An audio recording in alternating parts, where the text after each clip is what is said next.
into that relationship with the pre-knowledge that she's going to break it off when the time comes. And I don't want that. I don't care if the sex is great. Because you know what? If the sex is really great, then that's going to make the break-off 50 times worse. If the sex is bad, it doesn't matter. It's still going to make things awkward. I think you're a good guy, Kevin. I know you pretty well. Now, we were in a car for a total of like 8 hours. For a long time. It was a long road trip for comedy.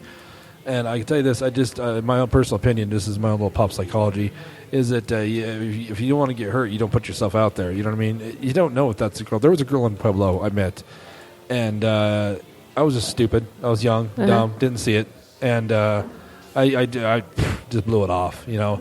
And it turns out I shouldn't have, you know what I mean? I can't find her now. I've been looking, you know what I mean? Just even catch up, just to see how she's doing, you know what I mean? Good person. But I was young, and I was working at a nightclub, and I didn't want to be tied down to anything, you know what I mean? I was having a good time partying and stuff. I don't mind being tied down. I just want to be tied down to a girl that's going to stay with me and not leave me because she finds a better dick. But see, that's part of an insecurity, though, man. And that's okay. Everybody's a little insecure. You know what I mean? That's cool. I just get tied down so quickly. But okay, that's my issue. But to answer your question, like people were saying, like, or you were asking, like, how long does it take? I think it depends on the person, because I have met people. There's some girls I've met that, I mean, you know, if you go out a few times or whatever, that's okay. You know what I mean? It's fun, but then you meet some people that you want to see them right away. You know what I mean? You have that spark, haven't you? Yes. You had that, right? I mean, with those two people, the person that's fun, you know, but not, you know, they're here nor there. Or the spark, do you give them the same amount of time that you would date? No. You know, the spark is obviously going to hit off a lot quicker. You know what I mean? It's like, but that's the chance you take. That's the chance. One of my friends was telling me the other day. Fire without a spark. This comes fire. She was saying that she's married and divorced now, and she's like, I am never going to settle for somebody where I don't want to just smell their armpit. Like she wants to be that attracted and have that much of a connection with someone. That's She's cool. like, all that other stuff is fine, but I'm not just looking for a friend. I don't know. I feel like this. I feel like physically, you've got like a max a 50-year window. That's a big window. I think realistically, you probably have a 25 to 30-year window physically. And as you get toward the end of that window closing, the frequency of your physicality diminishes at a statistically relevant and plottable rate, to be mathematical. And I think that if sexuality, sensuality, and physicality are the core of the relationship, you can expect nothing but deterioration later on. I think the core has to be... Oh, I agree with you, but I think that the other stuff is important too. I think it has an importance, but I don't think it is the importance. I think the importance of marriage is two people getting together and learning to get over each other. Because the fact that my grandpa used to say this, and he was married 70 years to the same woman. My grandparents just passed away. But were they going by the Israeli rules? Because he might have hated her. Okay, I'm just saying. I'm just throwing that out there. But what my dad was asking, you know, he'd just been married a few years, and he was having a fight with my mom. He said, Dad, how do you deal with it? And my grandpa said, well, I think it's hard to live with anybody, don't you? And that's the point. It doesn't matter who it is. It doesn't matter if you get along or not. If they're a human being, you are going to have knockdown, drag-out conflicts if you're in close quarters longer than a couple days. That's just it. That's how humans are. We're assholes. We're all assholes. So I think the point of marriage is learning to deal with somebody that makes you want to hate them and who wants to hate you, but loving them anyway. And I think that's why physicality is overemphasized. You just contradicted yourself a little bit, though. Huh. Hit me with your best shot. Fire away. Hit me with your best shot. You just said you have to learn about somebody. Doesn't that mean not stereotyping them, giving them a chance? Yeah, it does. It does. That said, there's certain things you can learn which can save you some time. Were you hurt at one point in time? Oh, I was hurt pretty bad. I had a gal cheating on me for 6 months. Hey, episode 4 of the Juggernaut Brothers, Kevin Bennett. You hear the full story there, okay? It's okay. There's some funny stuff in that. There is. That's a good one. That's what Bob Kim's. He was having a bad day. He started insulting me. I almost had a fist fight. Oh, was that? I did tell you, didn't I? I told you about. Oh, wow. Yeah, we had that talk. We had that talk on episode 4, Kevin Bennett. Golly, I'm just airing all my dirty laundry. That's okay. I hope none of these people who were involved with me in the past listen to this hurt, shit. And if they do, fuck them. But you know what I mean? I've said a few things on here, and I'm re-listening to them. I'm like, ooh.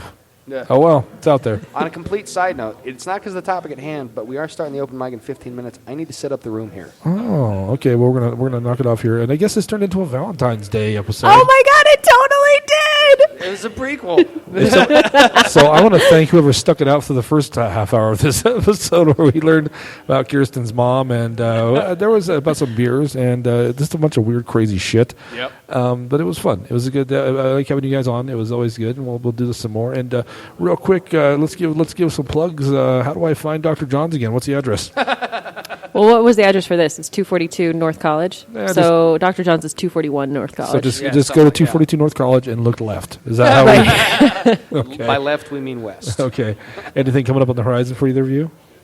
No. I'm doing a wedding tomorrow. Nice. You're performing at one? I'm performing it. Oh, I'm not officiating. I'm performing. Yeah. Okay. Are you doing French accent? Yeah. at someone's wedding? He asked me. I've been asked. I'm doing one in October. Yeah. Isn't it weird? It's my good friend, and he said, "How much would you charge?" And I said, Are you emceeing it also? Like No, I calling mean- everybody? He's doing comedy. dude, I would totally get a license and marry people. No. Like the MC is, you announce the people as they're coming down. Oh, and sure. No, I don't know. Now it's time for the first dance. Ladies and gentlemen, here we go, Mr. and Mrs. Neil Atkins. Hello, come Yeah, on. actually, that's Boys and pretty girls, good. I like- Thank you. I'll be farting around. I gotta start setting up. Okay. All right. Go for it around. I'm Miss going to talk to you for a Wilson, second. It's nice having you on here, Kirsten. As always, au revoir. Au revoir. All right, so yeah, we're going to have to wrap this up anyway. So, and then hopefully we can do the other one afterwards. I'll go talk to what's the bartender's name? Jared. Jared. Yeah. Okay, I should remember that because it's Yeah, you should right? probably be really, really nice to him. Right. I think he's got some pull. So we agree on Kevin. We're going to badmouth him a little bit right now. He'll listen to this. It'll be fun. Oh, yeah, okay. Yeah, It'll be fun. And he'll be like, I should have left those fuckers. But I think, listening to that, I think he gets on a high horse. Don't you? I mean, that's what it sounds like to me. You get, do you stereotype people? Everybody does. Everybody does, I guess. But I do, but I don't want to, which is why I want to date a bunch of that's people. tough. It is tough, too. I do it, too, but I got to tell myself no. You know what I mean? Like, I don't know. Dating's such a weird game, but I mean, if nothing ventured, nothing gained, right? I love and hate dating so much. Tell me your worst date before we go. Oh, shit. It was... Actually, can I just tell you a terrible dating story? Sure. Okay, so I met a guy on plentyoffish.com, and we went on a date. This is already the story. Okay. And it was... Now I'm doing a Kevin thing. Yeah. It was okay. It wasn't horrible. It was all right. And so I told him that I just didn't want to jump right into a relationship. I've had the same issue for a while. I was like, is it okay if we hang out as friends? Just like one time, can we just hang out as friends and see... just so that I can kind of build up a relationship with you before I start dating you. Real quick, we got Bob Goddamn with us. What's up, Bobby? Hey, going on? Sorry I'm late. You're okay. You're early. We're going to try and do We haven't started ours yet. Yeah, we're going to do the heavy metal one next. Is that cool? Oh, yeah. Afterwards, maybe? For sure. Okay, cool. I'm sorry. Go Whatever. ahead. So anyway, I asked this guy if we could hang out as friends. He said yes. He's like, why don't you meet me at MIT? I was living in Boston. And we're going to go play poker on Thursday nights with a bunch of people. And I was like, that is awesome. That would be great. So I get off the tee. I'm heading over to MIT. He is standing there with a dozen red roses. Nice. This is first date. No, this is now our No, this friend is date. friends. This Oh, is, can I'm we sorry. just be friends I'm sorry, and hang misunderstood. out one time? Awkward. So he's Okay. waiting for me with a dozen red roses. This is technically the second time we've hung out, and now we're on our way to MIT to go play. What the hell do you do with 12 red roses at a poker table? So I put them on the chair behind me, like they were behind, like right behind my back. Okay. And at some point in time, he got up to go to the bathroom, and everybody leans forward, and they're like, "How do you know him?" And I was like, "Oh my God, we totally met online. This is an online date." And he's, so they told me, they're like, "We don't actually like him. He's just been coming to our group Wow. and Perfect. playing whatever, like poker with us." And they're like, "Actually, we really like you. So as soon as we're done with poker, you should come to like the next bar with us or whatever." And so I ended up walking down Massachusetts Avenue, tossing a dozen red roses into oncoming traffic, and then I ended up dating somebody else that I met at that poker game for a Nice. little while. Nice. We're doing a few dating stories. You had a bad date story, Bob, or no? I usually am the bad date Yeah, story, okay. Larry. Yeah, So Yeah, one this- time I hung out with we Bob. Really? Yeah. nobody ever hangs out with When I Bob. was in Pueblo, that's why I just said no one has sex with me sober for free, so I get you. So I was in Pueblo, and I was probably 22, 23. Yeah. And there was this, I can't remember her name, but she was blonde, and she was a cute girl who used to come to the club. Yeah. And she was friends with one of the bartenders, Jeff. Now, Jeff was this big taxi driver, and he was just this over the top personality. You know what I mean? But not in the good funny way, like in the overbearing way, right? I like when he says the overbearing way, and he kind of glances sideways at me. No, I like you. Okay? You and I hang out. We're good. That's true. So what happens? I had a few shots at work one day, and I'm telling Jeff, like, she is just gorgeous. He's like, well, I know her. Do you want to? We can all go out. I go, that'd be great, right? And I got a little stupid crush on him. Oh, Jeff, we can go, but why bring her? Zoinks. So he asks her, and she agrees, and we go pick her up, and I'm super nervous. We're gonna go watch The Fifth Element. That's how long ago this was. This was out in theaters. The Fifth Element, right? They had movies then. They had movies then. You're 2 years older than me, you dick. I know. Jack Martin was in that movie, wasn't he? Who? Jack Martin. He's the comic that looks like Bruce Willis. Oh, okay. No, I did. Thanks for explaining that, Bob. Sorry. No, but anyway, so we go to a bar because we're a little early for the movie. So he goes, let's go play pool at the Side Pocket Pub. I go, cool. So I'm nervous. So I start slugging Long Island iced teas. Well, why wouldn't you? Yeah, right. Because this is going to turn out well. Because Moose at that time wasn't at drinking, and you know what I'm saying. Because Hammer Red Moose is so much more confident. Actually, at Budweiser, they named it as Nighttime Larry. That's what it was. Was Nighttime Larry. Like, hey, when's Nighttime Larry going to show up? Because that's always turns into a fun fucking time. Oh, man. So I get a little plowed on Long Island iced teas. And then we go to the movies. Well, since I have a 3-year-old bladder, I have to pee every 2 minutes. So I look at her, I'm like, I'll be right back. And I get up and I go. Like one step forward and 2 steps sideways. Yeah, one step forward and 2 steps sideways. This is the bad day where I am the bad day. So I don't know how many times I pee, but I remember going out, and it's this huge theater in Pueblo, and I remember looking down that hallway and going, keep it together, man. Keep it together. This isn't weird. People pee. Weird, bro, You're right? fine. You're it happens fine. all the time, dog. It must have been the 4th or 5th time I came back, and they were gone. Jeff, I came to work the next day, and I didn't know what to say, because obviously I'm the idiot. He's like, dude, she grabbed me, and she's like, what's with this fucking guy? And Jeff's like, oh, no, Larry's usually okay. I don't know. He's usually okay. You know, is he doing drugs? She was asking, like, what's wrong with this idiot? You know what I mean? And so the next time I got up, I guess she grabbed him, was like, time to go. Your psycho friend. You know? Came back, and I watched the rest of the movie after I peed 17 more times. You know, I paid my $6. That's how long ago that was to see the movie. Yeah, so I don't know. What are you doing tomorrow night? Because we can watch it again if you want. No, I've seen it again. Okay. I tried it sober. It's a great movie. Yeah. Fantastic movie. I don't think I've ever seen it. Fifth Element? Yeah. You've never seen The Fifth Element? Dude, I have movies from 1978 that I have in my queue. I just haven't watched them yet. Jeez. I'm getting there. All right. I'm a MASH fan. Well, I think they're going to start the comedy night here pretty quick, so we're going to wrap this up. Do you have anything on the horizon, Kirsten?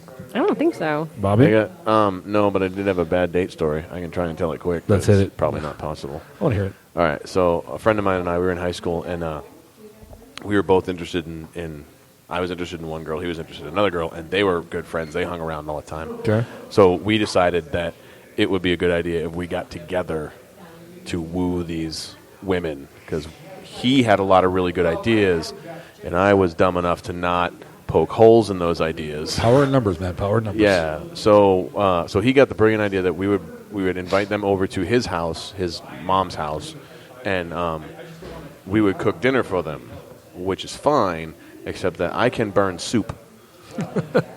I actually burned soup yesterday. Yeah. Did you? Yeah. So like complicated stuff like slicing bread and shredding lettuce is probably not in your best interest. within my skill set. All right. But he decides on a fettuccine Alfredo. And I was like, all right, let's do this.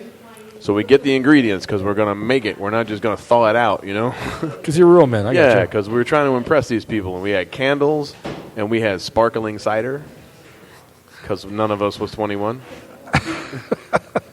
And women don't generally like Budweiser at a candlelit dinner. We figured that out the hard way. So, all the classy ones. But, yeah, we was keeping it classy. So he was working his magic in the kitchen, and I'm like setting up the table and everything, and it was good. And we made the dinner, and we all sat down to eat. Of course, we pulled their chairs out, and it was really nice. We had done it right up to that point. Mm-hmm. And then we tasted the food, and something, no one knows what to this day, but something went horribly wrong with the Alfredo sauce. Oh, no. Oh, shit. Oh, like badly, terribly, horribly wrong. Did you make it from scratch? Yeah. And Tell me one of the girls got the shits. Tell me that's how the story well, ends. Okay. no, but like everybody takes a bite and everybody's looking at each other right now. Here's the way this is working, okay? They both know it tastes like shit. So they're looking at each other like, this tastes like shit. And we both know it tastes like shit. But they don't know if we know. And they don't want to tell us this meal that you just nice cooked for girls. us tastes like shit. So now, they're like, and I'm looking at Noel and I'm like, dude, I don't think it's supposed to taste like What's this. his name? Noel. Okay. Noel Zenga. Like,